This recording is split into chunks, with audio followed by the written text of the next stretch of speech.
Hello everyone, welcome to Chanakya IAS Academy Patna. Topic of the day session. आज का हमारा जो पहला टॉपिक है वो रानी लक्ष्मीबाई के रिस्पेक्ट में है। Recently prime minister Narendra Modi ने 187th बर्थ एनिवर्सरी पे ट्रिब्यूट पे किया है to the Rani Lakshmibai.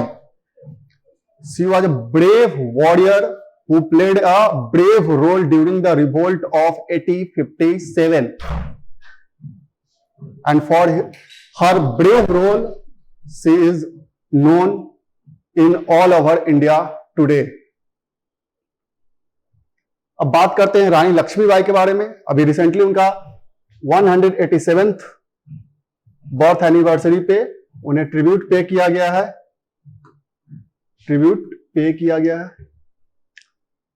Rani Lakshmibai was one of the brave warrior of India's freedom struggle for independence.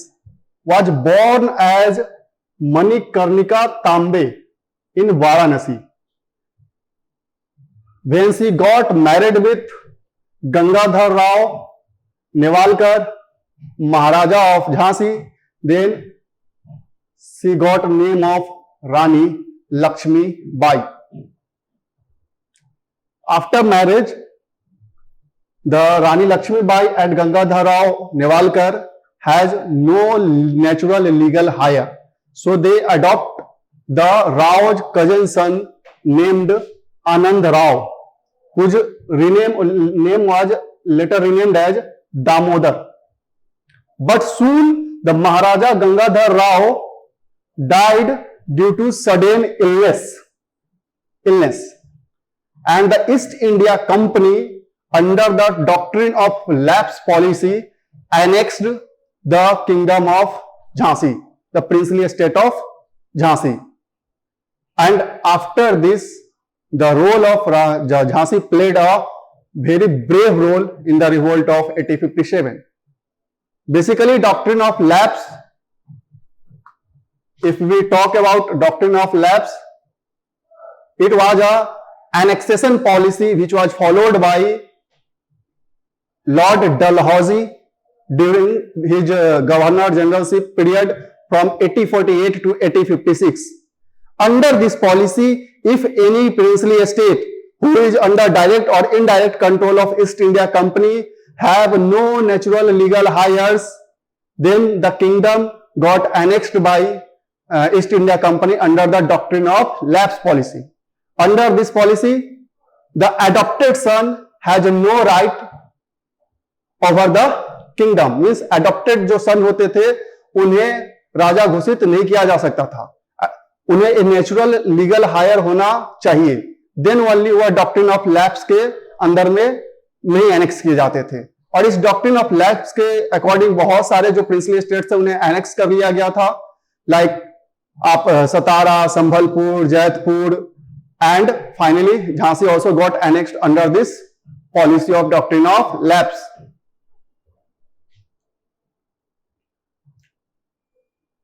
So due to the doctrine of lapse, Britishers did not accept Damodar Rao as legal heir. Because Rani Lakshmibai and Gangadhar Rao Newalkar has no legal heirs, natural legal heirs. They adopted the Rao's cousin sons Anand Rao. But according to this policy, the adopted son has no legal authority to preside over the kingdom of Jhansi. So that's why Jhansi, kingdom of Jhansi, princely estates of Jhansi also got annexed by British East India Company under the doctrine of lapse policy. और उसके बाद जो role Jhansi of रानी ने play किया 1857 के revolt में, वो पूरा का पूरा फेमस हो चुका है।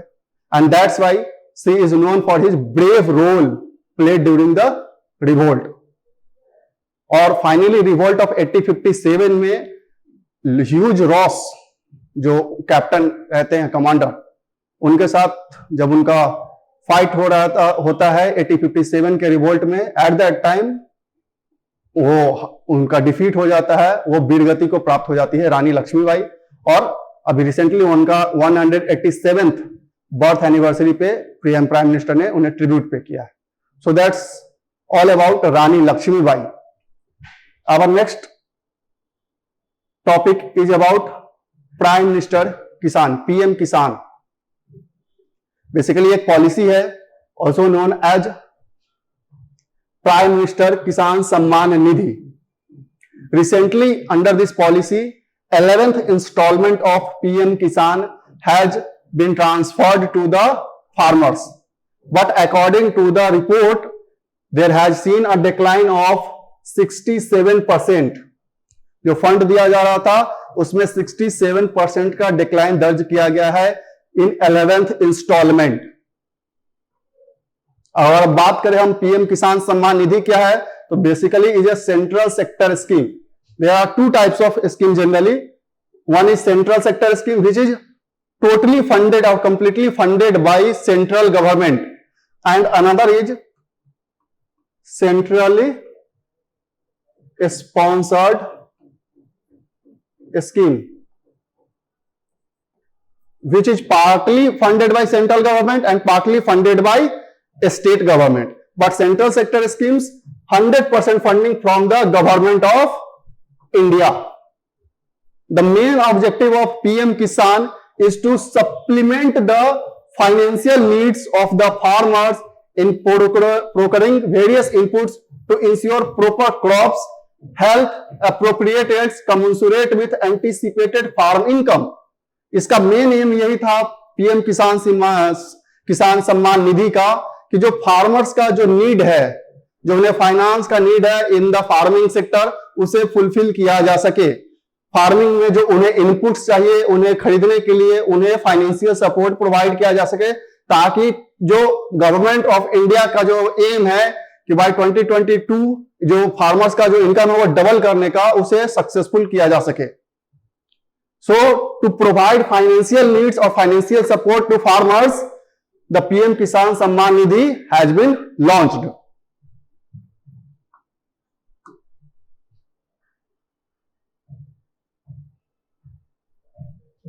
अब बात करते हैं एलिजिबिलिटी और बेनिफिट्स की। कौन कौन से फार्मर्स इसके अंडर में एलिजिबल है? Under this scheme, an income support of 6,000 per year in 3 equal installment will be provided to all land holding farmer families. इस पीएम किसान निधि के तहत 6,000 रुपीज पर ईयर फार्मर्स को दिए जाते हैं इन 3 instalment of 2,000, 2,000, 2,000 to support the financial needs during the agricultural activities. So they brought agricultural inputs and produce more yields of food grains. Definition of family for the scheme is husband, wife and minor children. This family includes husband, wife and the minor children of farmer.